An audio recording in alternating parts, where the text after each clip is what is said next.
My laptop screen had been glowing for 14 consecutive hours. The cursor blinked in the metadata field, while I scrolled through thumbnails that shouldn't exist, images that were supposed to stay buried in my camera's memory card in perpetuity. Judge Caldwell stood beside a man I didn't recognize at the corner of Ashland and 18th. Their body language screamed negotiation. Their proximity suggested something far darker, more dangerous than a simple conversation. The photograph was sharp, professional. Everything I'd been trained to capture and everything I should have deleted the moment I realized what I'd documented. I'd been investigating the judge's death for 3 weeks now, though officially it had been ruled a suicide. Anyone who'd known Caldwell understood that conclusion was fabricated. He'd been too paranoid, too invested in his own survival to take his own life. My studio apartment in Pilsen doubled as everything. Bedroom, office, makeshift kitchen, and temporary home. I'd converted the corner near the window into a darkroom setup years ago, though the equipment had gathered dust since I'd migrated to digital editing. The radiator clanked intermittently against the far wall, a sound so rhythmic by now that I barely registered it anymore. Outside my window, the neighborhood was surrendering to the kind of quiet that only early mornings possessed. Sunday was creeping toward Pilsen, and the Lower West Side slept like it was recovering from exhaustion. The coffee in my cup had gone cold an hour ago. I drank it anyway, not bothering to stand and make fresh. The other photographs were worse than the first. The man beside Caldwell wasn't simply anyone. My research had uncovered federal connections, organized crime ties that stretched across multiple jurisdictions like a spiderweb of corruption. I'd been meticulous. I'd cross-referenced sources, verified information through secondary channels, built a narrative that couldn't be dismissed as paranoia or conspiracy theory. Someone had killed the judge and made it look like suicide. These photographs proved it. My phone buzzed on the desk. Derek again. My colleague had been messaging all week with warnings I couldn't decipher properly. Something about sources asking questions. About someone hunting for a photographer who'd been working the neighborhood. I'd dismissed his paranoia as professional competition initially, jealousy disguised as concern. Now, staring at my screen, watching those images load one after another, I wondered if I'd made a catastrophic mistake in ignoring him. The coffee cup shattered against the floor when hands grabbed me from behind. I screamed, pure, uncontrolled reflex. But pressure on my mouth killed the sound before it could fully form. The grip was professional, controlled. Not a robbery, not an assault in the conventional sense. This was calculated, precise. "Do not scream again," a voice said against my ear. Accented. Italian, perhaps, or something Eastern European I couldn't place accurately. "Do not make noise. Do not resist." My eyes adjusted enough to see his reflection in the window, a large silhouette, a frame that suggested years of violence or discipline or both. I couldn't discern his face clearly in the low light, only impressions, dangerous impressions. "The photographs," he continued, his voice steady and devoid of emotion. "You have seen them. You will not tell anyone about them." My heart hammered against my ribs so forcefully I thought bone might crack. How did he know about the photographs? How was he in my apartment? The security door downstairs hadn't functioned since October, but people found ways inside. The technician flashed the controller twice before the hammer work started, so even a clean room would only retrieve silence. He spun me around. Now I could see him properly under the apartment's limited lighting. Dark eyes that seemed to catalog everything about me simultaneously. A strong jaw with a thin scar running along the mandible like someone had sliced him open and forgotten to let him bleed out. He was maybe 35, dressed in clothes that cost more than my monthly rent combined, though I forced myself not to calculate prices. Black hair swept back from his forehead. Olive skin. Handsome in the way predators are handsome. Beautiful wrapped around danger. Designed to make you hesitate just long enough. "Who are you?" My voice emerged smaller than I expected. Fragile. Someone keeping you alive. He moved toward my laptop, glanced at the screen displaying Judge Caldwell and his mysterious companion. His expression remained impassive, but something hardened behind his eyes. Something that suggested violence was a language he spoke fluently. "The Yakuza knows you have these. They're coming for you. 20 minutes, perhaps less. That's impossible. How would they even get dressed?" Now. He didn't raise his voice. That made it worse than shouting would have been. Pack nothing. Bring nothing. Just yourself and whatever you're wearing. Move. I grabbed my red jacket from the chair beside my bed. My hands shook so badly I could barely find the armholes. My mind spiraled through possibilities, each one more terrifying than the last. This wasn't random violence. He knew about the photographs. He knew about Yakuza involvement. The questions Derek had been asking suddenly crystallized into horrifying clarity. "Why should I trust you?" I demanded, pulling on black sneakers without bothering with socks. "Because the alternative is remaining here when they arrive. They will not be polite. They will not negotiate." He was already moving toward the door, checking the hallway through the peephole with professional efficiency. "And because I have been watching long enough to know you are too intelligent for suicide." 3 men appeared in my apartment then. I hadn't even heard them enter. They moved like they belonged here, assessing corners and windows with the efficiency of soldiers trained to identify threats and neutralize them. One of them nodded to the man who'd grabbed me. "Service stairs." He instructed them in a language I didn't understand. Then back to me, his tone brooking no argument. "Move." The hallway was empty. We descended through the back stairwell, the kind nobody used because everyone preferred the elevator despite its unreliability. My breath came in short gasps. My laptop contained everything. My files, my research, the accumulated work of 3 weeks of investigation. I was leaving it all behind. "The photographs," I said as we reached the ground level, my voice cracking. "My work. Already secured." He said it like I should have known this already. Like he'd been planning my extraction for weeks, maybe longer. "You do not touch them. You do not know where they are. This keeps you alive." The back alley opened onto 19th Street. A black car waited with its engine running, windows so darkly tinted I couldn't see inside. He pushed me toward the back door. I resisted on instinct, but his hand was already there, guiding me not unkindly but with absolute authority that didn't allow for negotiation. "Get in." The interior smelled like expensive leather and cologne, the kind that probably had an Italian name I couldn't pronounce. Another man sat in the driver's seat. He didn't acknowledge me, just pulled into traffic the moment my captor closed the door behind us. The streets of Chicago slid past the window, in a blur of neon signs and closed storefronts. I watched the neighborhoods change. Pilsen's colorful murals and cultural landmarks gave way to industrial areas, then highways, then stretches of darkness where the city eventually surrendered to the natural landscape. At some point, I realized I was crying. Silent tears down my cheeks that I didn't bother wiping away because what did it matter anymore? "What's your name?" I asked the man beside me. He was staring out the window, his profile sharp and defined against the passing streetlights. A predator at rest. Nicholas Verziani. The name meant nothing to me then. It would mean everything soon enough. "Where are we going?" "Somewhere secure, for now." The drive stretched into hours. My captor, Nicholas, didn't speak again. He answered his phone once, speaking in rapid Italian to someone on the other end. The only English words I caught were "secure" and "media" before he switched back to his native language. My hands clenched in my lap. Everything I understood about my life had inverted in less than 30 minutes. Dawn was breaking over Michigan when we turned onto a private road. The property appeared suddenly through dense trees. A modernist house with glass walls and clean lines. Nothing like I'd expected a criminal to own. Nothing about this made sense. Everything about it terrified me completely. He helped me out of the car like we were arriving at a date, his hand at the small of my back. Cameras tracked our movement with methodical precision. Security was visible but not aggressive. Men nodded as we passed, acknowledging their boss and his unusual cargo. "This is where you stay," Nicholas said, gesturing inside, "until this resolves. And if I refuse?" He looked at me with those dark eyes, and I understood without needing words that refusing wasn't really an option. The door had closed behind me the moment I climbed into that car. I was inside now. Inside his world. Inside his cage.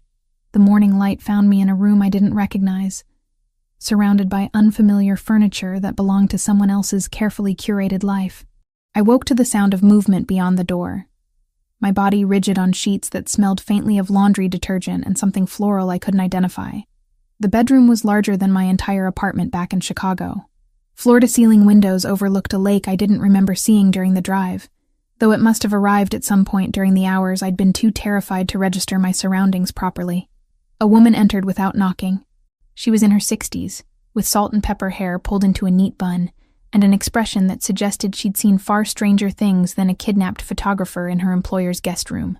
She carried a tray with coffee, fresh bread, butter, and jam arranged like an apology. He'd had the cameras in the guest wing disabled after midnight, he added. An experiment in trust. Buongiorno, she said, setting the tray on the mahogany side table.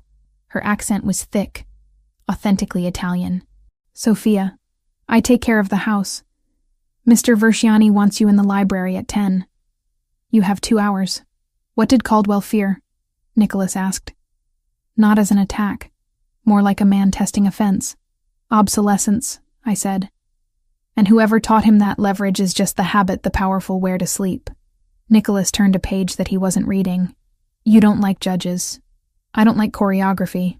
I set the book down. Caldwell's calendar had a pattern. Lunches at places that don't serve lunch. Notes that aren't notes. 2-letter initials that aren't initials. He met Tanaka twice in places that were loud and sweet. Bakery kitchens, delivery bays. He picked the rooms where sugar hid microphones. He was careful. Careful gets you predictable. Predictable gets you dead. Nicholas watched me the way the very alert watch the bite marks on a story. And you took pictures of the wrong meeting. The right one, I corrected. At the wrong time. He weighed that for a beat and nodded like a chess player conceding a graceful loss. We're both here because of timing. It was the first truth we shared that felt like mercy. She left before I could form a response. I sat there staring at the coffee, wondering if it was drugged, if anything in this house could be trusted. Then hunger won over paranoia, and I drank it anyway. It tasted like genuine espresso, the kind that cost money I didn't have. The library was exactly what I'd glimpsed when Nicholas first brought me inside. Floor-to-ceiling shelves on 3 walls, natural light flooding through windows that framed the Michigan landscape like paintings. But now I could see the collection properly. First editions, books in Italian, Portuguese, English, a leather wing-back chair positioned near the fireplace. Everything spoke of someone who read, who thought, who wasn't supposed to be a criminal. Nicholas was there with 2 other men when I arrived precisely at 10 o'clock. The one I recognized from my apartment was called Franco. He'd been mentioned only in passing during the ride, but he had the diplomat's face of someone trained to negotiate. The other man, Marco, looked like someone's nightmare. Scarred knuckles, eyes that had seen violence rendered into routine. Olivia, Nicholas said, gesturing to a leather sofa across from where he sat. You slept well? I hope. I didn't sit. I was kidnapped. I slept like kidnapped victims sleep. Fair assessment. He didn't seem offended. Let me explain what happened. What followed was a clinical breakdown of my own investigation turned against me.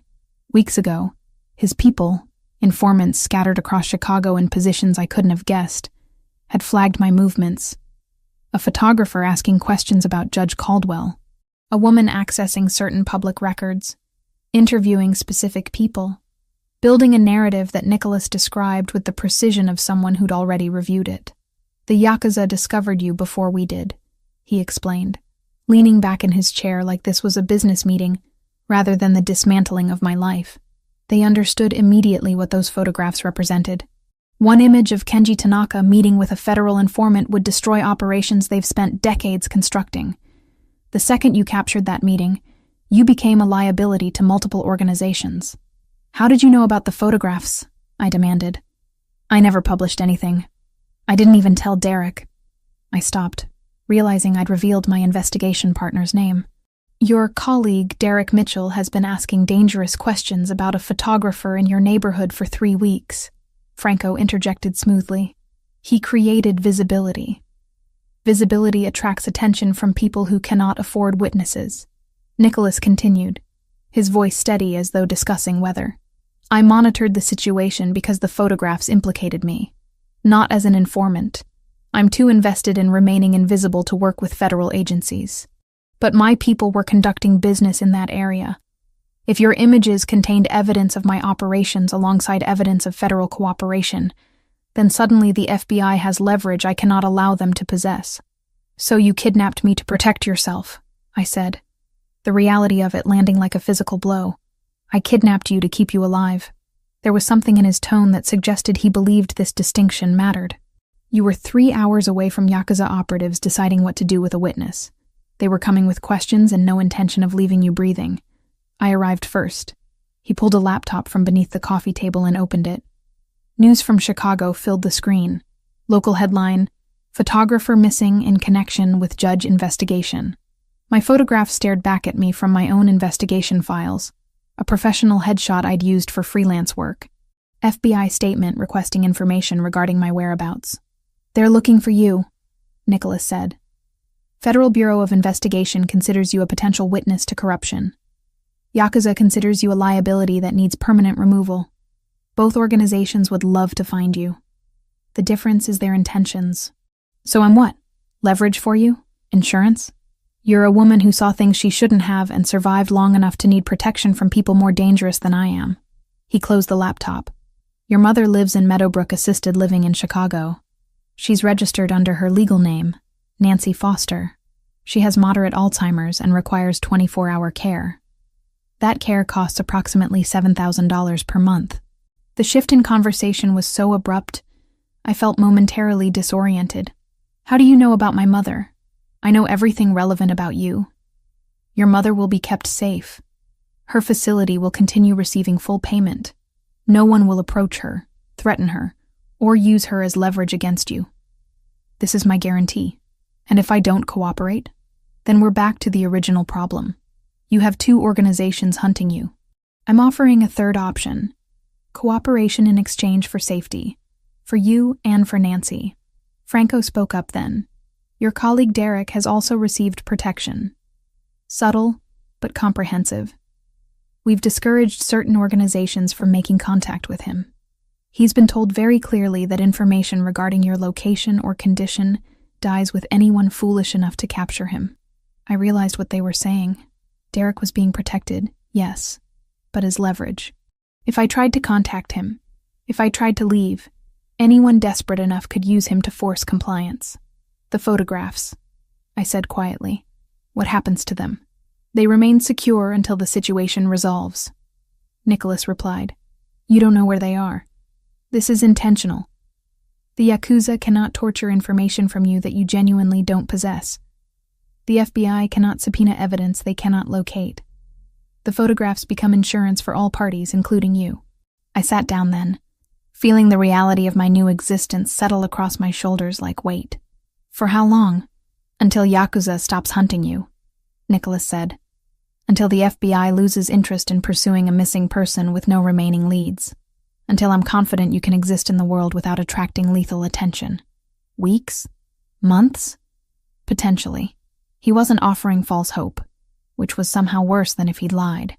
"You'll have freedom within this property. The grounds are secure but extensive. There's a library, a pool, gardens. You can make phone calls to your mother, though they'll be monitored. You cannot leave without escort. You cannot contact authorities. You cannot attempt communication with your former colleagues. And if I refuse, then I'll arrange your departure and hope that the 3 weeks it takes for Yakuza to locate you are peaceful ones. But we both know they will find you eventually." The weight of the trap was absolute. Nicholas wasn't threatening me. He was simply presenting mathematics. Stay here, or die on a timeline I couldn't control. Neither option was freedom. Both options were just variations of confinement. "I want guarantees," I heard myself say. "Written. About my mother's care. About what happens to me." For the first time, something that might have been respect flickered across Nicholas's face. "You'll have them. Franco will prepare documents. But understand, Olivia, my word is better than any paper. Paper can be found, used against you. My word is business, and business is how I survive." He stood, indicating the meeting was finished. Marco and Franco followed him toward the door, leaving me alone in the library with my coffee gone cold and my entire understanding of safety permanently altered. The books around me suddenly felt like props in someone else's story. I was merely an actor now, following a script I'd never auditioned for. That first night alone in the guest room, I called my mother. The phone was monitored. I could hear the faint click of recording equipment. But she answered, confused and cheerful. I told her I was on a work retreat. She didn't question it. She never questioned anything anymore. When I hung up, I sat in the darkness of my borrowed room and acknowledged the truth. I was exactly where Nicholas had calculated I would eventually agree to be. Not kidnapped anymore. Imprisoned by mathematics and care, and the simple, terrible fact that staying alive meant staying here, in his world, under his watch, until he decided the threat had passed, if it ever passed at all. The pool became my sanctuary by the third day. It was an indoor facility with glass walls overlooking the lake, heated to a temperature that made me forget about the security cameras I could see mounted in the corners. Sophia had provided me with a swimsuit, black, simple, expensive, that appeared in my room with the precision of hotel service. Everything here operated with that kind of invisible efficiency. Meals materialized, clothes were cleaned and returned. The world functioned around my confinement like I was a guest rather than a prisoner. On the afternoon of day 4, Franco found me there. He didn't emerge from the changing room in swim trunks. He simply stood at poolside in his dress shirt and slacks, watching me with the careful attention of someone assessing a potential threat. "You're not attempting escape," he observed, settling into one of the lounge chairs nearby. I pulled myself from the water, reaching for the towel he'd probably ensured would be available. Where would I go? This property is surrounded by forest and security. I'd be dead before reaching the main road. Exactly. Franco smiled, and it was almost genuine, which means either you're intelligent or defeated. I'm guessing intelligence. I'm terrified, I corrected, wrapping the towel around myself. Terror and intelligence aren't mutually exclusive. He offered me a water bottle. Cold, condensation beating on the glass. Your mother enjoys the new art therapy program at her facility. Nicholas arranged additional funding for specialized programs. The staff says she's more engaged than she's been in months. The mention of my mother landed like a punch. I don't need updates on her condition in exchange for compliance. Isn't that what you want, though? To know she's cared for? Franco's tone wasn't cruel, just practical. We're not monsters, Ms. Foster. We're simply people managing complications. He left after that, leaving me alone with the realization that Nicholas had done his research so thoroughly, he understood the exact leverage points in my psychology. He wasn't being cruel. That was almost worse. Cruelty would have been easier to resist. By day 5, I'd established a rhythm. Morning coffee with Sophia, who gradually became less a jailer and more a presence in a life I was learning to tolerate. She told me about her family in Sicily, about grandchildren she saw twice a year, about how she'd worked for various, important men, because that's what Italian women of her generation did. They worked for important men and didn't ask questions. The implication was clear. I could do the same, or I could struggle uselessly. The library became my second sanctuary. I'd discovered Nicholas's collection wasn't merely aesthetic. His books were used. Passages were marked. Margins contained handwritten observations in precise Italian script. I found a volume of Pasolini's poetry and recognized the same passages he'd annotated. The overlap was unsettling. This criminal I was imprisoned by, and I had read the same words, thought similar thoughts about power and mortality, and the corruption of beautiful things. I started writing letters I never intended to send. The line clicked twice, the way it does when someone is measuring your voice by its decibels. Then my mother's breath, small and papery, and immediately home. "Pumpkin," she said, and I closed my eyes at a name that didn't belong to any adult woman I had managed to become. "It's me," I said. "You sound good today." "I painted a lemon," she announced solemnly. "The teacher says I gave it a shadow. Do lemons have shadows?" "Everything does, if the light is honest." I swallowed the apology that wanted to climb out of my throat. "Do you remember the postcard from Porto?" A pause. Paper shuffling. In my head, the beige common room, the quiet waltz of shoes and wheelchairs. "Sun on water," she said finally. "Your grandmother's handwriting. She said you were made of light." I bit my lip until I tasted iron. She was always dramatic. "Like you," my mother said. And then the clarity dimmed. Her voice wandered into little hallways. "Are you coming by after work?" "Soon." I lied in the tense that people use when time is a weather system. "I'm safe, Mom." "That's a good thing to be," she said, and the nurse must have made some gentle motion because my mother added, obedient as a child, "I have to go to group now." We said goodbye. The recorded light at the end of the call died with an efficient click. I held the phone for a long time afterward. It was the first time since the night at my apartment that I permitted crying as an activity, not because I was weak, because grief had ribs, and some days they pressed. To Derek, explaining why I'd disappeared without warning. To Nancy, telling her stories about my childhood that she'd forgotten, anchoring her in moments she'd lost. To myself, trying to process how someone could kidnap you with genuine concern for your safety. The letter to Nicholas I never started. On day 6, everything changed. Marco appeared at the library door in the early evening with an expression I'd learned meant urgency. He didn't speak to me, just gestured for me to follow. I assumed I was being moved again, relocated to another property, or perhaps my confinement was ending with a different kind of finality. Instead, I found Nicholas in his office, a space I hadn't known existed until that moment. He was on the phone speaking rapid Italian, his knuckles white where he gripped the desk edge. His suit jacket was discarded. His shirt was partially unbuttoned. He looked like someone I'd never seen before. Unraveled. "Enzo?" he was saying, his voice carrying an edge that suggested violence might follow this phone call. "How serious?" "No. Call me the moment." He saw me and cut the conversation short, hanging up without goodbye. For a moment, we simply existed in the same space. Him behind the desk looking like his world was collapsing. Me in the doorway, unsure if I should retreat. "Your uncle?" I asked quietly. "Infarto. They're saying minor, but..." He stopped, running a hand through his hair. He raised me. "My father died when I was 8. Enzo taught me everything. If he didn't finish the sentence.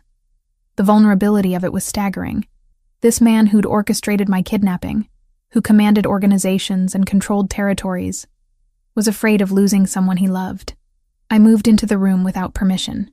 I sat in the leather chair across from his desk without being invited. The silence stretched between us, heavy with things neither of us could say. "He won't die," I heard myself offer. "Minor infarto means he survived the worst part. That's significant. You don't know that." "No," I agreed. "But I watched my father's health decline for years. I know what it looks like when someone is actually leaving. And I know what it looks like when they're fighting to stay. There's a difference." Nicholas looked at me then. Really looked at me, like I'd suddenly become visible to him in a way I hadn't been before.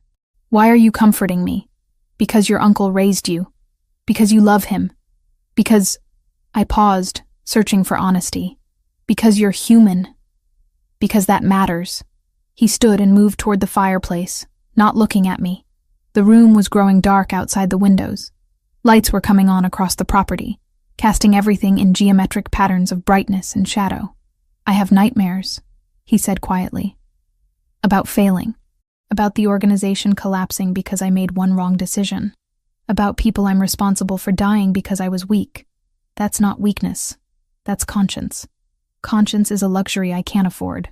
"Maybe," I offered. "But you have it anyway." He didn't respond immediately. The silence stretched until it became almost comfortable. When he finally spoke, his voice was different, stripped of the layers of authority and control. "Enzo's in the hospital in Detroit. They're running more tests. Franco will know more by morning." He glanced back at me. "I should tell you to leave, to return to your room. This isn't... You shouldn't see me like this." Franco brought tea and a ledger, and the look of a man who has kept other men alive by getting the decimals right. "You think I don't like you," he said, easing into the chair by the window. Detroit's night pressed a palm to the glass. "I don't. Liking is a liability at my age, but I respect that you haven't asked for an exit with fireworks."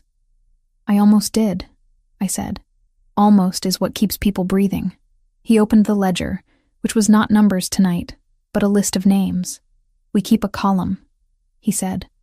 "For costs we accept, not money, noise, attention. The kind of attention that invites federal questions or Tanaka's disappointment. You're expensive, but the return is unexpected. I'm not an investment, I said. Everyone is, he said, not unkind. It's just that with you, the dividend might be a smaller perimeter. Fewer bullets. Men who stop needing to prove they are wolves. He closed the ledger and stood. You don't have to like that, he added. You just have to know it. It should have repulsed me. It didn't. It made me want to take a picture of the ledger and write in the margins. Humanity in the black. Finally. Why not? Because it complicates things. What things? He turned to face me fully then, and I realized he was genuinely struggling with the answer. The things that keep me from making you disappear. The things that make you more than leverage. I stayed in that office with him until well into the night. We didn't talk anymore after that. We simply existed in the space together. Him watching his phone for updates about Enzo, me pretending to read a book I'd pulled from his shelf, both of us aware that something fundamental had shifted between captor and captive. By the next morning, Enzo was stable. The infarto had been minor. He would recover. And somewhere in the relief of that news, I understood that I was no longer simply imprisoned. I was connected now to this man's world in ways that transcended my own agency.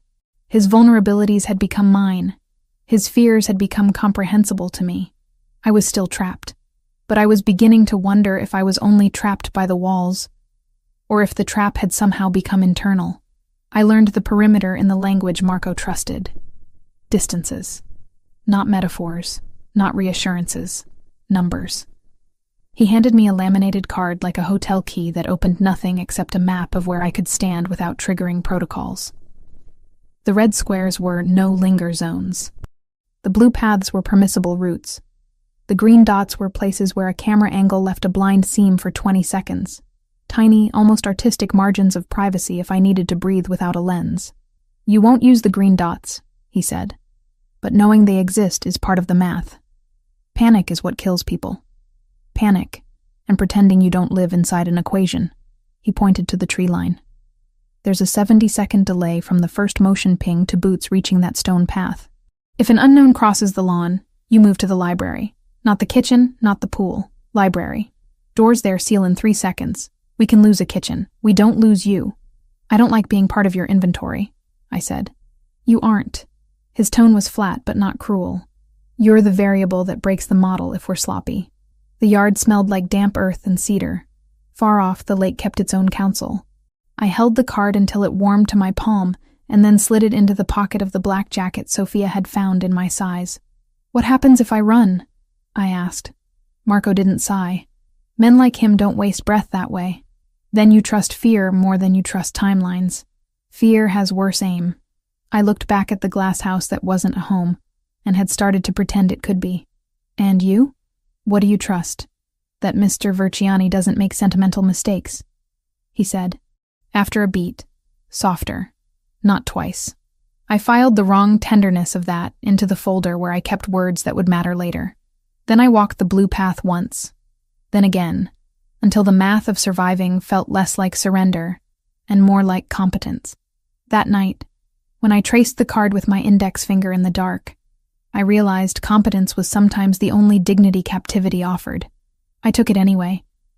The days following Enzo's stabilization blurred into something resembling normalcy. Nicholas returned to the property with his shoulders slightly less weighted down by dread, though tension remained etched into the corners of his mouth. He didn't seek me out immediately, but his presence became more pronounced around the house. I'd catch glimpses of him in the library late at night, reading in the same chair where I'd watched him fall apart. Different versions of the same man existed in different rooms. On day 9, Franco informed me that the restrictions on my movement were being amended.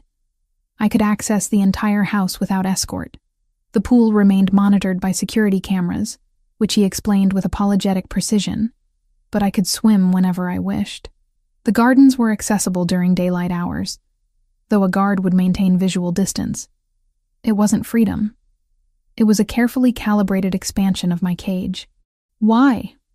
I asked him as he outlined these new parameters in the morning room where Sophia served coffee. Because Mr. Verciani believes you're not a flight risk. Franco said it like reading from a prepared statement. He also believes you're suffering unnecessarily under constant observation. What Franco didn't say was that something had changed in how Nicholas viewed me after that night in his office. The vulnerability he'd revealed had created a debt between us that neither of us quite understood. Or perhaps it had simply made me human to him in ways I hadn't been before. I tested the boundaries carefully. The gardens were expansive. Manicured lawns giving way to natural forest, stone pathways winding through carefully planted trees that somehow managed to feel both designed and authentic. I walked them daily, always aware of the man maintaining distance behind me. Never threatening, just present. The library became my real sanctuary after that. I could spend hours there without surveillance beyond the cameras. Nicholas had clearly been accumulating books for decades, and the collection told stories about him that his carefully maintained exterior never would. Philosophy, poetry, economic theory, crime novels written by authors who romanticized a life he lived without romance. On day 10, I discovered the annotations. I'd been browsing the Italian section, pulling volumes at random, when I found his handwriting. Passages marked in Pasolini's work, in the margins of which Nicholas had written observations in precise Italian script. The same passages I'd underlined in a worn copy I found on another shelf. We'd been reading the same words, circling the same ideas about power and corruption, and the way beautiful things could be ruined by people who loved them. It was such a mundane overlap, two people drawn to the same literature, but it unsettled me. This man who'd orchestrated my kidnapping, and I had thought in parallel lines about Pasolini's vision of a dying world. That evening, I found Nicholas in the study I'd discovered. He was working through documents. The jacket of his suit discarded, sleeves rolled to his elbows. He didn't look up immediately when I entered. "We read the same books," I said. He set down his pen. "We do. How?" "Coincidence. Shared aesthetics. The fact that people drawn to organized crime are often drawn to literature that explores corruption and collapse." He gestured to the chair across from his desk. "Sit, if you'd like." We didn't discuss the books that night. Instead, he talked about Enzo's recovery, about the organization's movements, about the delicate balance required to maintain power across multiple jurisdictions. Conversations that should have terrified me instead fascinated me. He was trying to explain himself without explicitly doing so, offering context for decisions that had shaped my captivity. The physical distance between us closed incrementally. By day 12, he'd begun appearing in the library where I spent my afternoons reading. He'd settle into the opposing chair, work through correspondence on his laptop, occasionally ask my opinion on a passage I was reading. The proximity was intoxicating for reasons I couldn't fully articulate. That night, I'd fallen asleep reading. I woke to discover he'd moved me from the uncomfortable library chair to my bedroom. He hadn't touched me inappropriately. I'd simply been repositioned with careful efficiency, covered with a blanket. The violation should have angered me. Instead, I felt something far more dangerous. Trust. "Why did you do that?" I asked him the next morning. "Because you were sleeping in an impossible position.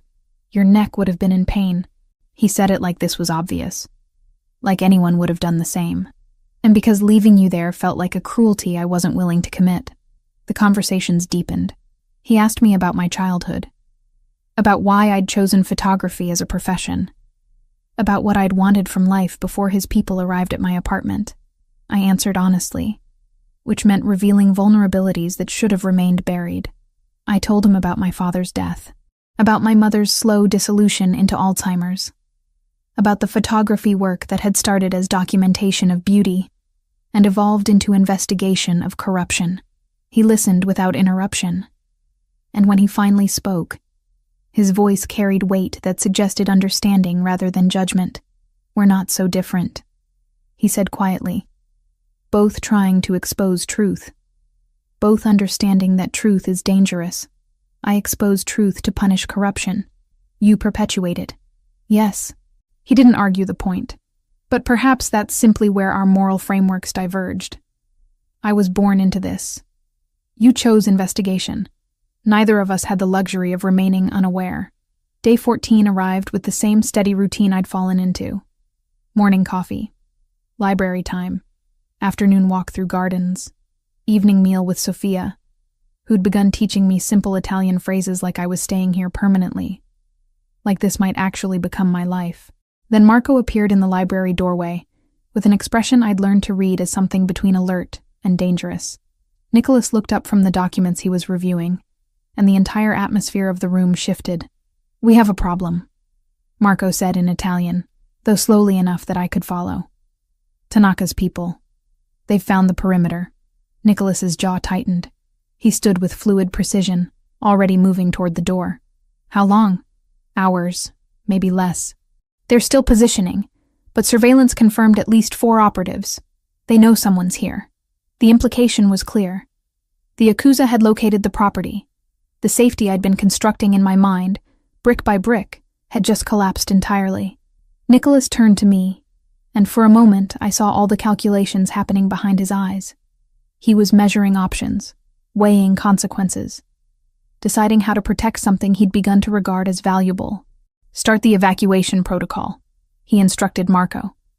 Then to me, "You have 1 hour to pack essentials. We're leaving." I stood, my legs unsteady. "Leaving where?"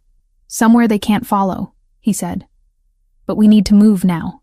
The security of this place, this strange gilded prison where I'd somehow become attached to my captor, was evaporating."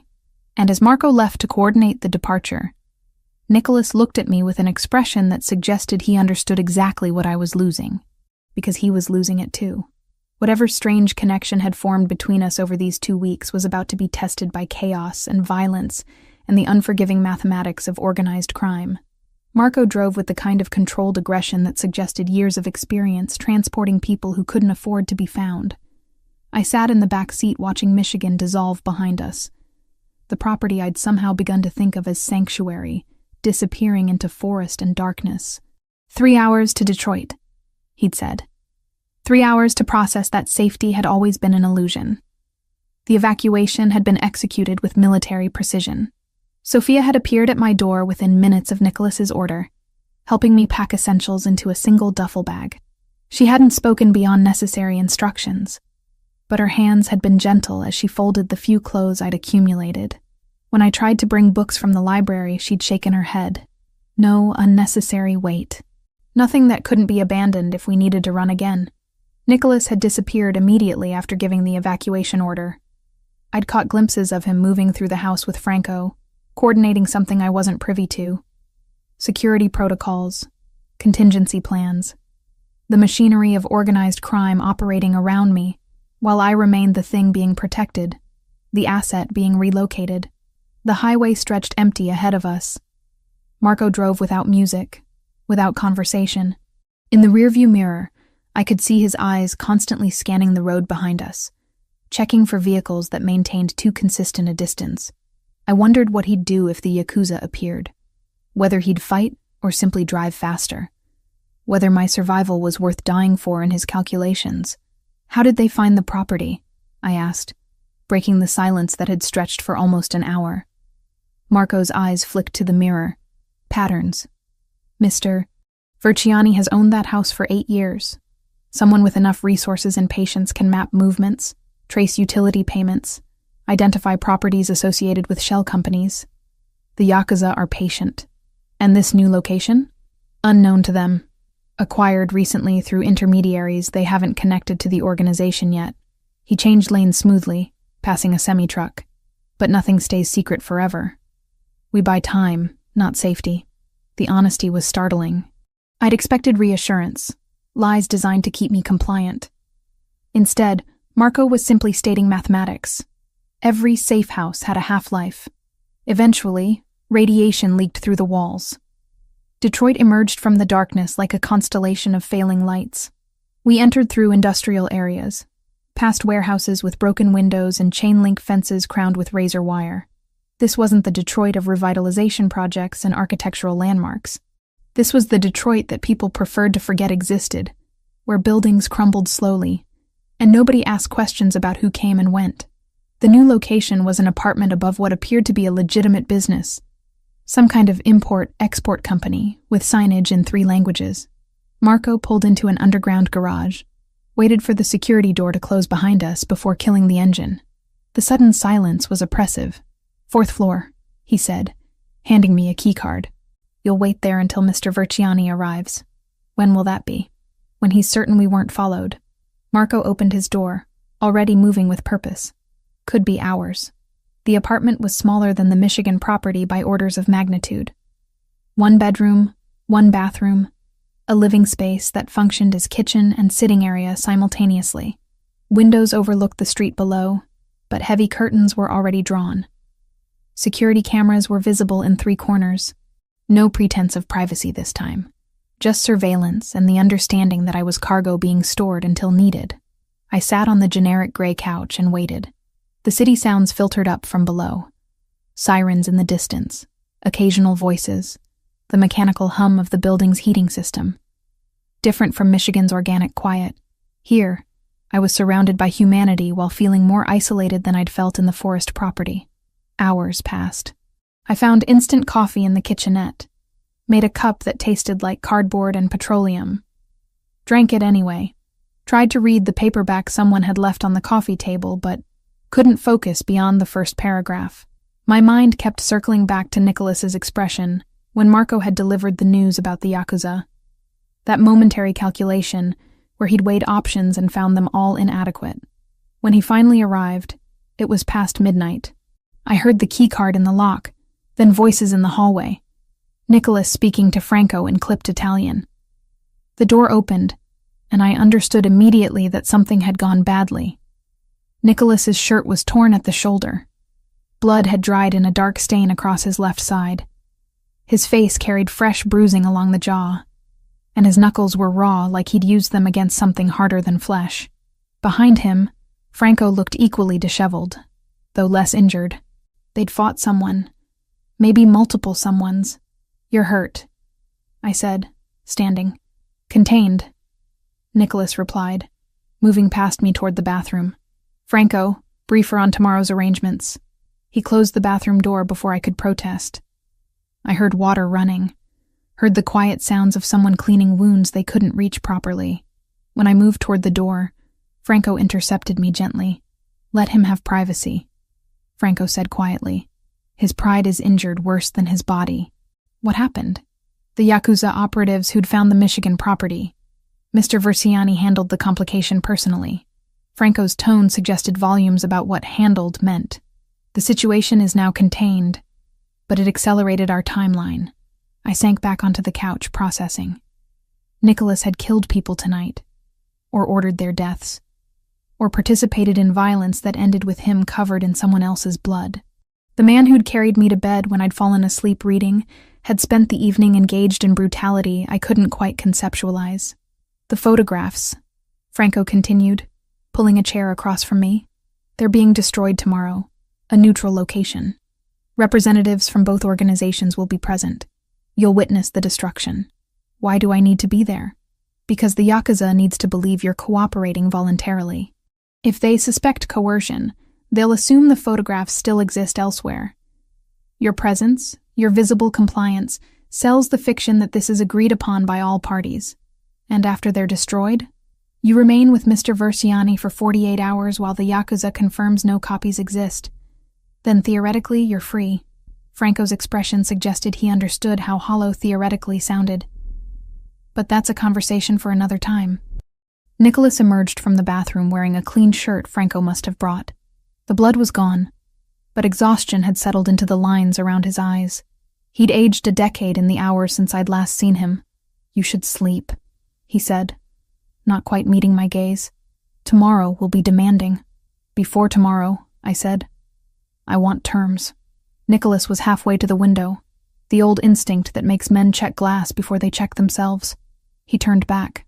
I hated that the look on his face was not annoyance, but attention. Not leverage, I added. Language. Say it, he said. I won't be punished for common sense, I said. If I choose a door during a fire drill you didn't choreograph, you don't call it disobedience. You call it survival. My throat tightened, but I held the note. And I don't vanish. From your men. From myself. From the parts of me that write and take pictures and call my mother on days that are bad. If I stay, those parts stay with me. Nicholas's jaw moved once. a tiny mechanical concession. What do you give me in return? The obvious, I said. No police, no journalists, no improvisations that make your men die because my feelings were louder than your math. And I tell you when my fear wants to do something stupid, so your math can be louder. Somewhere in that, his shoulders lowered by a degree, math would not register. Done, he said. Say it like a contract, I said, because words are the only paper some men respect. He did. He said it in Italian, then again in English, careful with each consonant like each was a trigger. I repeated it back. The window at his back doubled us. In the reflection, we looked like an approximation of something civilized. It wasn't. It was better. A truce neither of us had been taught how to want. Are you all right? Functional. He finally looked at me directly. The men tonight, they weren't supposed to engage. They were surveillance only. When they realized we were evacuating, they attempted to capture you directly, force our hand. And they failed. The finality in his voice left no room for further questions. You're safe. That's what matters. But safety felt increasingly relative. I was safe from the Yakuza only because Nicholas had committed violence on my behalf.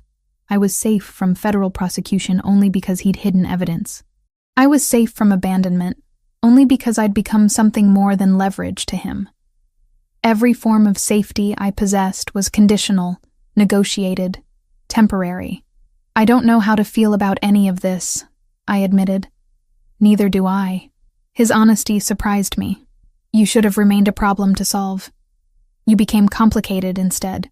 We stood there in the small apartment, two people caught in circumstances neither had chosen, connected by violence and necessity, and something neither of us wanted to name. Tomorrow I would help destroy the work that had defined my investigation. Tomorrow I would participate in theater, designed to convince murderers that I was compliant. Tomorrow, the fragile routine we'd built in Michigan would be replaced by uncertainty. Tonight, I simply watched Nicholas move to the window and check the street below, his body still coiled with tension from whatever he'd done to keep me breathing. The man who'd kidnapped me. The man who'd saved me. The man I was beginning to realize I couldn't separate from anymore, no matter how much psychological distance I tried to maintain. Franco left us alone after that, promising to return at dawn with appropriate clothing for tomorrow's meeting. When he was gone, Nicholas and I existed in silence, punctuated only by the city's ambient noise. He didn't approach me. I didn't retreat. We simply occupied the same space, waiting for a morning that would change everything or change nothing, depending on whether the Yakuza believed the performance we were about to stage. Franco arrived before dawn with clothing that transformed me into someone playing a role rather than living a life.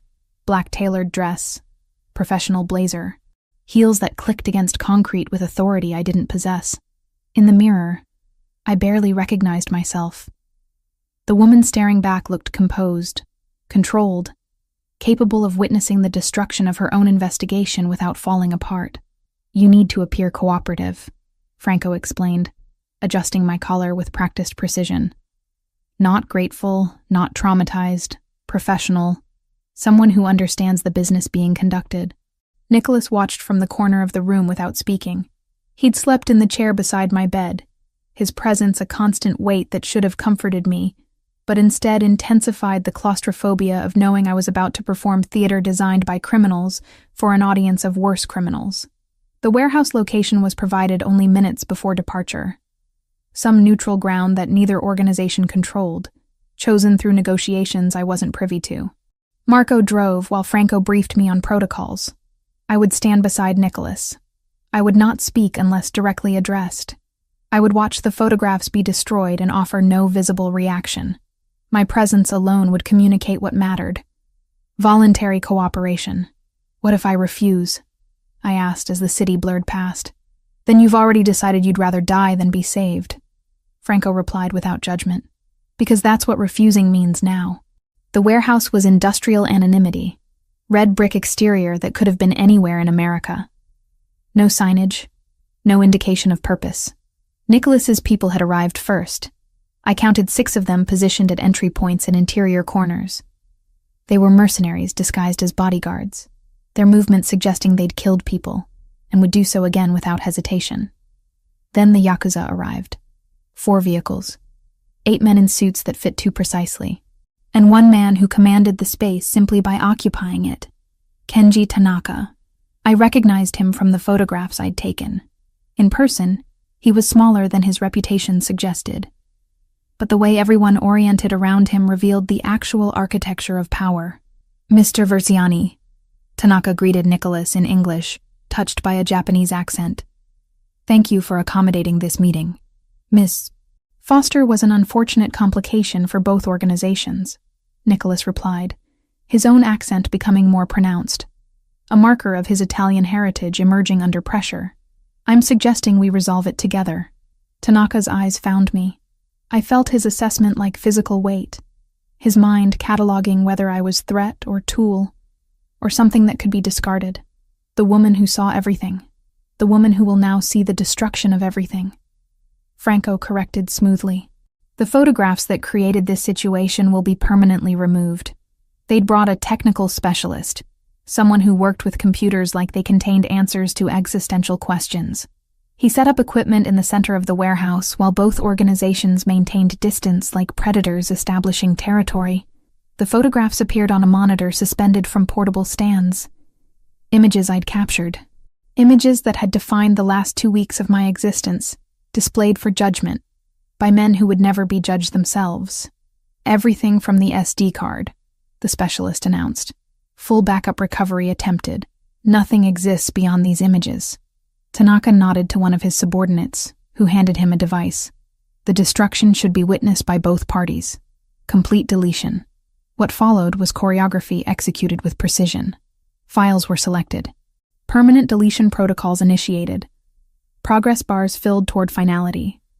My investigation vanishing into code and mathematics, and the absolute erasure of evidence. Each photograph I'd risked everything to capture, each moment I'd documented, reduced to null values and empty sectors on a hard drive that was then physically destroyed. They brought a hammer. The specialist's hands shook as he smashed the hard drive into fragments. Tanaka watched with the expression of someone closing a book they'd already read. When the last piece had been destroyed, he turned to Nicholas. The girl walks free after 48 hours of verification, Tanaka said. If she's found speaking to authorities, the agreement becomes void. Understood, Nicholas replied. And Versiani... Tanaka stepped closer to Nicholas.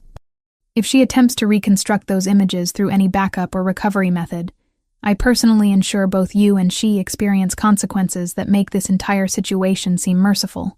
She understands the parameters. Tanaka glanced at me. Do you, Ms. Foster, do you understand that your freedom is conditional on absolute silence?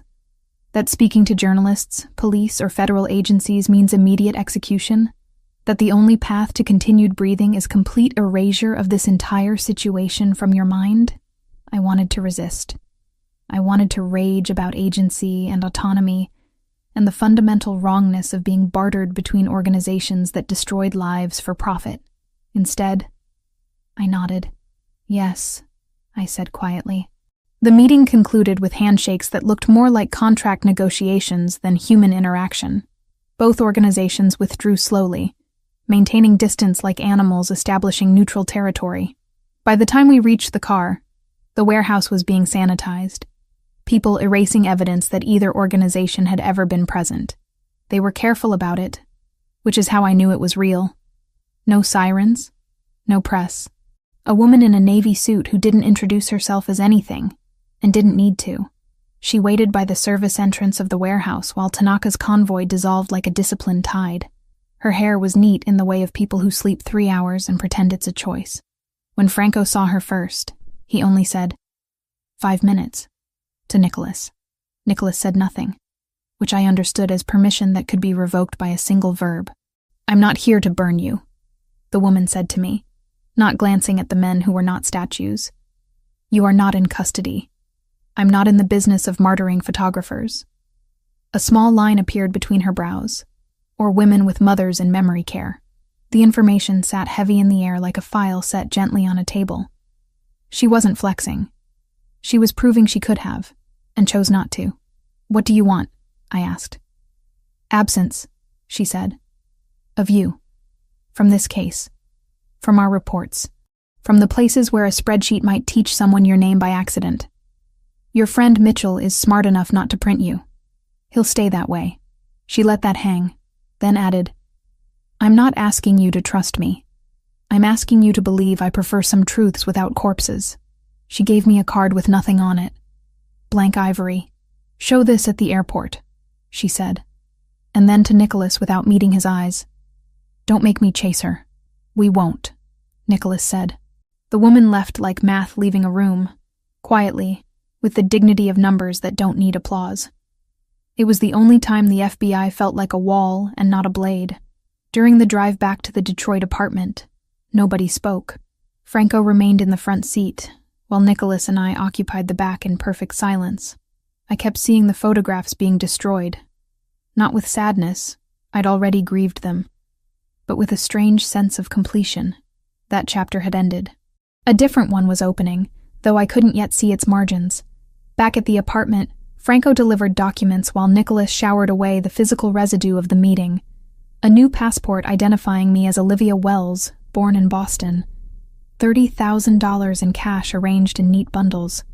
A plane ticket to London dated for 24 hours later. Everything required to become someone else. These are your exit requirements, Franco explained, laying everything on the coffee table like evidence for a crime I was about to commit.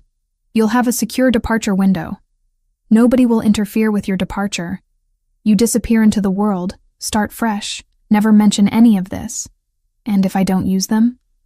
Then you stay with Mr. Versiani indefinitely. You remain in this life.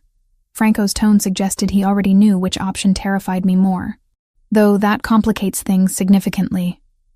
The Yakuza would assume your leverage he's keeping, which would make you both targets. He left me alone with the documents and the mathematics of survival. Freedom was technically available.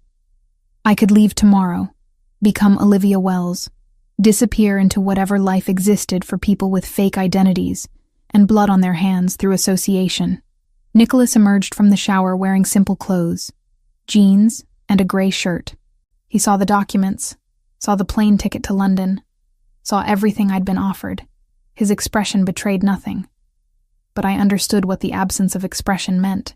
He'd prepared this exit, knowing I might use it. Knowing I should use it. You should go, he said quietly. Should? Would be logical. Would be safe. Would be merciful to yourself. He sat across from me, leaving distance between us that felt like an ocean. You have freedom now. The photographs are destroyed. The Yakuza has agreed not to hunt you. You could actually become Olivia Wells and live a life untethered from organized crime. Could I? Yes. I looked at the ticket. London was real. The life it promised was quantifiable. I could walk away from this man, from his world, from the complicated feelings that had developed in the forced intimacy of confinement. I could be free. I don't want to, I heard myself say. Nicholas's entire body went still. Olivia, I know I should. I know it's insane. But I can't look at you and pretend that the past 2 weeks meant nothing. I can't pretend I don't understand you.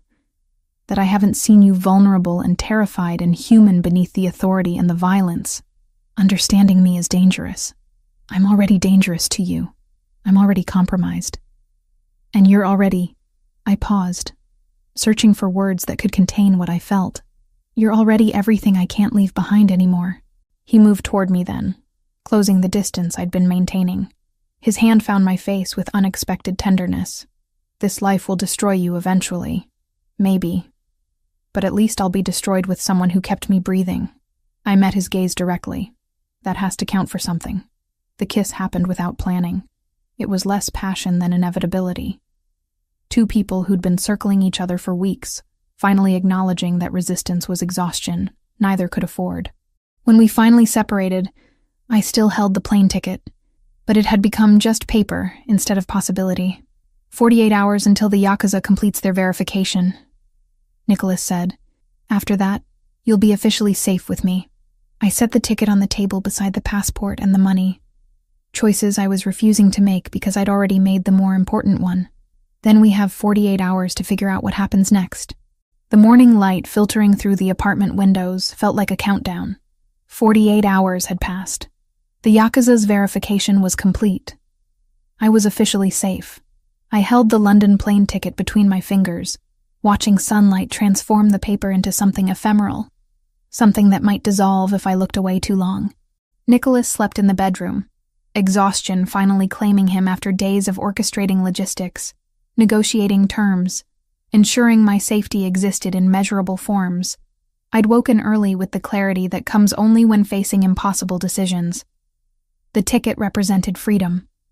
The apartment represented captivity dressed as choice. Both options were equally terrifying. Franco had left updated documents on the kitchen counter. New passport, fresh currency, instructions for international wire transfers that would ensure financial independence. Everything meticulously prepared for my departure. Everything designed to facilitate my disappearance from this life. From Nicholas. From myself, perhaps. I packed methodically, separating what belonged to my old identity from what I'd accumulated in this strange new existence. The red jacket, several books from his collection that I'd borrowed and never returned. Photographs Sophia had given me, candid shots of the Michigan property, moments I hadn't realized she was documenting. I placed them all in the duffel bag that had carried me from Chicago to Michigan to Detroit, the bag of transitions. By 9 a.m, I'd arranged everything. Called a car service. Confirmed the flight. Written a letter to Nicholas that I couldn't bring myself to finish, let alone leave. The words felt insufficient against what he'd offered, what he'd risked, what we'd constructed together in those weeks. Marco arrived to drive me without being asked. He seemed to understand that this was protocol, that Nicholas had probably instructed him to facilitate my departure regardless of his own preferences. We didn't speak during the journey to the airport. The city passed in blurs of architecture and ordinary life. People walking to jobs, catching buses, living existences untethered from criminal organizations and impossible choices. Inside Detroit Metropolitan, I moved through the terminal like an actor inhabiting someone else's narrative. Olivia Wells, born in Boston, traveling to London for professional development. The passport was excellent. The story was plausible. Nothing about me suggested I was abandoning the only person who'd ever seen me completely. Security line, carry-on inspection, all normal procedures for normal people making normal flights. I followed the flow of travelers toward the gate area, pulled toward my seat assignment and my new life, with the momentum of inevitability. But at the gate, sitting among families and business travelers and students embarking on semester abroad programs, I opened the duffel bag to retrieve my phone for flight mode. That's when I found it. A mochila within the bag, sealed in clear plastic. Inside were things that shouldn't have traveled with me. Things I'd never packed. My diaries from the Chicago apartment. All 3 of them. 3 years of my private thoughts, locked away in Nicholas's safe while I remained imprisoned. But he'd kept them, and now they were here. Underneath the diaries lay photographs. My father as a young man, holding my mother before I was born. Me at 7 years old building sandcastles on a beach I'd forgotten I'd ever visited. My grandparents at their wedding, both long dead, both preserved in emulsion and paper, memories I'd thought were lost forever. And beneath those, a postcard, the exact postcard my grandmother had sent me when I was 12. A beach scene from Porto, Portugal. On the back, her handwriting in English. For our Olivia, who captures light so beautifully. Come see the world. Grandma. My hands began shaking. These were artifacts of myself that had no place in a criminal's safe house. These were intimate pieces that shouldn't have been preserved, analyzed, studied by someone orchestrating my kidnapping. Yet, here they were. Nicholas had kept them. He'd protected them. He'd curated them like treasures. The boarding announcement echoed through the terminal. First-class passengers were invited to board. I stood without conscious decision, moving toward the gate with my boarding pass extended. The flight attendant scanned it. She smiled. She gestured me forward. I couldn't move. My body had separated from my will. Around me, travelers flowed toward the jetway. The attendant looked up questioningly. "I'm sorry," I heard myself say. "I need to reschedule." The logistics of canceling a flight were surprisingly simple. The airline processed the refund. The gate agent issued a new ticket valid for future travel. I walked back through the terminal carrying luggage I'd repacked, and a decision I couldn't fully articulate. Franco was still waiting in the arrivals area, checking his phone with the patience of someone who'd anticipated exactly this outcome. When he saw me emerge from the security area, he didn't smile or offer congratulations. He simply nodded and gestured toward the parking structure. "Mr. Versiani will be pleased," he said as I climbed into the car. "Don't tell him. Not yet." The drive back to Detroit was quieter than the drive to the airport. I held the mochila in my lap, understanding that its contents represented something I couldn't quantify or rationalize. Nicholas had violated my privacy completely. He'd preserved pieces of my soul without permission. He'd demonstrated the absolute depth of his obsession with understanding me. It should have terrified me. Instead, I felt seen in ways I'd never experienced before. The apartment was silent when we arrived. Franco left without comment, discretion his specialty. I found Nicholas in the bedroom, awake now, watching the window with the expression of someone counting down hours until a departure they'd already accepted. "The flight," he said without looking at me. I came back. His entire body went still. Vertebra by vertebra, his spine straightened. He turned to face me completely. "Why?" I opened the mochila. Showed him the diaries, the photographs, the postcard. "Because you kept these. Because you preserved pieces of me that I'd thought were destroyed. Because violating my privacy so completely somehow became the most honest thing anyone's ever done. Olivia, I'm not staying because I'm trapped," I continued. "I'm not staying because I lack alternatives. I'm staying because you've already seen everything I am, and you haven't destroyed it. You've protected it. That's terrifying and impossible and completely insane. But it's also the only thing that matters." He moved toward me like crossing an ocean. His hands found my face with that same careful tenderness he'd shown only in private moments. "If you stay, things will be complicated. They already are. You could die. I could have died in Chicago. At least here I'll have died understood." I met his gaze directly. "I'm staying because staying with you is the only choice that feels honest anymore." His kiss held all the words neither of us could speak. When we separated, something fundamental had shifted. Not resolution, but acceptance. A recognition that some prisons are indistinguishable from sanctuaries, that love might exist in the margins between confinement and liberation. "We need new arrangements," I said quietly. "I won't be kept. I won't be monitored constantly. I need space and autonomy and the ability to make my own decisions, within parameters for safety. Within parameters we negotiate together." I set the mochila down. "I'm choosing this, but the choice only matters if it's truly mine." He nodded slowly, understanding that everything had changed between us.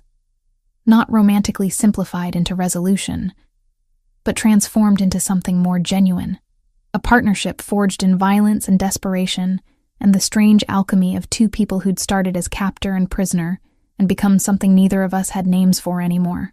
3 months after I returned to Detroit, we moved back to Michigan. Not to the same property. Nicholas had sold that years ago, apparently, kept it only for business purposes. Instead, we acquired a different house 2 hours north, closer to Grayling. This one was smaller, less architectural statement, more actual home. Floor-to-ceiling windows overlooked the lake, but the design felt lived in rather than curated. Sophia came with us. Sophia decided that the kitchen would be the only room where certain nouns were forbidden. Yakuza, bureau, blood. The words could live in the study, the library, the car, the woods. Not where dough rose and coffee forgave. She rapped my knuckles with a wooden spoon the first time I said surveillance, while zesting a lemon. "Basta," she said. "Here, we say zest. We say simmer. We say taste and see." "And what does Nicholas say?" I asked. "That he will try," she said. And it was the softest indictment I had ever heard. We braided bread, and she taught me the trick for not being too rough with dough that looks like it wants punishment. When Nicholas came in later and kissed my neck in a way that would have made teenage me leave the room, Sophia made a face like a mother who permits happiness in supervised doses. "Eat," she commanded him, sliding a bowl across the counter.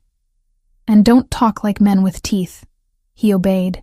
In the kitchen, even wolves can be polite. She'd somehow transitioned from housekeeping to something closer to family, offering her particular brand of gentle Italian directness. She taught me recipes her grandmother had taught her. She observed Nicholas and me with the knowing expression of someone who'd seen similar arrangements before and understood that judgment was irrelevant. Derek arrived on a Tuesday in late June. "You vanished," he said, and the first laugh we shared was about the audacity of words. "I adapted," I said. He took that in, the way good reporters respect an answer you didn't exactly give. "Do you love him?" he asked, not cruelly. "I love the math we wrote," I said, "and the man who lets the math be kinder than it used to be." "That sounds like yes," Derek said. "It sounds like survival wearing something nicer than guilt." I squeezed his hand. "Please don't write me." "I wrote around you," he said. "Negative space, Liv. You'd be amazed how much picture lives there." He was right. The best journalism knows the difference between what's true and what needs to be printed. He looked different than I remembered, hardened by 3 months of investigation, of building a career from the ashes of my disappearance. He'd become a crime reporter, following stories that led him directly to the Versiani organization and the Yakuza conflict. When I'd suggested he might be putting himself in danger, Nicholas had simply arranged for his protection. Not imprisonment, just careful oversight. Derek lived freely in Chicago, but he lived with the knowledge that powerful people were watching him. "You look good," Derek said, embracing me with the awkwardness of someone who'd known me before all this. "Happy, even." "That's disturbing." "I'm not happy exactly," I corrected. "I'm adapted." He spent the afternoon with Nicholas, an encounter I'd dreaded. But Nicholas treated him with the respect due someone who'd once been my world. They discussed journalism, corruption, the intersection of truth and power. By evening, Derek was asking if he could return occasionally. By the next morning, he'd become something like trusted. My mother visited in early August. She didn't quite understand what had happened during those weeks when I'd disappeared, her Alzheimer's conveniently obscuring the gaps in my narrative. She knew I was with someone. She knew I was safe. She seemed content with that knowledge. We walked the Michigan grounds together, her hand in mine, while Nicholas maintained appropriate distance. When she asked who he was, I simply said, "Someone who loves me." She smiled and said, "I deserved that." The photographs started coming together that autumn. Freelance work that Nicholas's connections facilitated. Weddings, corporate events, magazine assignments. The work that kept me sane, that proved I could exist outside his world even if I existed within it. My portfolio grew. My reputation rebuilt. People hired Olivia Wells without knowing that Olivia Foster had ever existed. Franco appeared monthly with financial reports. The organization was expanding into legitimate enterprises. Nicholas was diversifying, investing in real estate development, art galleries, restaurants. The criminal infrastructure was always there, but now it was balanced with legitimate business that served as both cover and genuine investment. I asked him once why he was changing operational strategy. "Because you're here," he said simply. "Because I want there to be a future that isn't just survival and violence." In October, Enzo's death became real in ways it hadn't been in the abstract. I watched Nicholas grieve privately, saw the weight of responsibility settle more heavily on his shoulders. His uncle had been buffer between Nicholas and the full weight of command. Now there was no buffer. I held him through a night where he didn't speak, where grief rendered him silent and human and terribly vulnerable. By November, the life we were building had developed its own rhythm. The magazine wanted industrial romance, steel and skin, and the idea that a city could be both ruin and runway. I said yes because the brief didn't ask for courage, only light. We shot in a foundry that paid its people and washed its hands. I told the models to look like they remembered their father's hands on their shoulders when the world was noisy. They did. The editor emailed at midnight. "We didn't know ghosts could sell denim." I laughed for the first time in a week without sounding like a woman negotiating for breath. I texted the nurse to ask if my mother had painted lemons again. The reply came with a photo and the single word shadows. It felt like permission to keep breathing. On the drive home, Nicholas didn't talk. He didn't have to. He looked at the proofs and said quietly, "You make the broken look honest." He put the phone face down and added, "That's the only beauty I trust." I reached for his hand and didn't let go at the stoplight. Love is sometimes just not letting go at the red. Morning coffee on the terrace. Work in my studio. A converted room that overlooked the lake. Afternoon walks through the property. Evenings where Nicholas addressed business while I photographed or read. Physical intimacy that had become tender and genuine, rather than desperate. Conversations that ranged from philosophy to operational strategy, to the mundane details of someone learning to love within extraordinary circumstances. The negotiated parameters we'd established held firm. Nicholas's men maintained perimeter security, but I could leave the property with notice. My communications were monitored less intrusively now. My autonomy existed within defined boundaries that I'd helped establish. It wasn't perfect freedom, but it was honest trade. Safety and connection, in exchange for accepting that my love was bound to someone who operated in territories most people didn't acknowledge existed. One evening in December, Nicholas found me in the library reading. We'd both gravitated there over the months. It had become our shared space. "Derek called," he said, settling into the chair across from mine. "He's publishing an article about federal corruption related to organized crime. He's being very careful not to implicate anyone specifically, but the implications are clear. Will it cause problems? It'll create noise, attention from authorities. It'll complicate certain operations." He paused. "But it's good journalism. It's truth." I told him to publish it. I set down my book. "Why would you say that?" "Because you taught me that exposing corruption matters. Because Derek matters to you, which means his work matters." Nicholas leaned back, watching me. "Because sometimes the line between the world I inhabit and the world you came from isn't as absolute as we pretend." That night, we lay in bed watching moonlight pattern across the ceiling. I thought about the girl who'd been editing photographs in a Chicago apartment 3 months ago. That version of me would never have recognized this one. That version had believed in clear moral lines. This version understood that moral lines were negotiable. "Do you regret it?" Nicholas asked into the darkness. "Staying with me? Every day," I replied honestly. "And not at all." "That's paradoxical." "Yes." He found my hand in the darkness. "I'll never let you go." "I know. Does that bother you?" "Sometimes," I admitted, "but less than it used to, because I'm not sure I want to be let go anymore." The year ended with snow covering the Michigan landscape. Derek published his article to significant attention. Nancy had a good month cognitively. Sophia made lasagna that tasted like Italy. And I existed in the margin between the woman I'd been and the woman I was becoming. This wasn't redemption. It wasn't resolution. It was simply the ongoing negotiation of two people who'd started as captor and captive and become something more complicated. Nicholas never stopped being dangerous. I never stopped understanding the cost of my choice. But we chose each other anyway, day after day, within parameters we'd established together.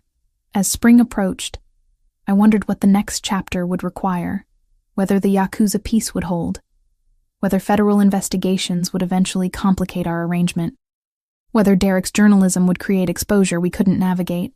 But those were questions for future seasons. For now, I sat beside Nicholas in the library and existed in the impossible space we'd created. Not happy. Not free in conventional ways. But present. Witnessed.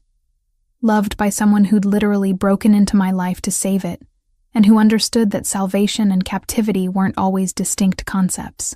The lake outside the windows reflected moonlight, like mirrored truth.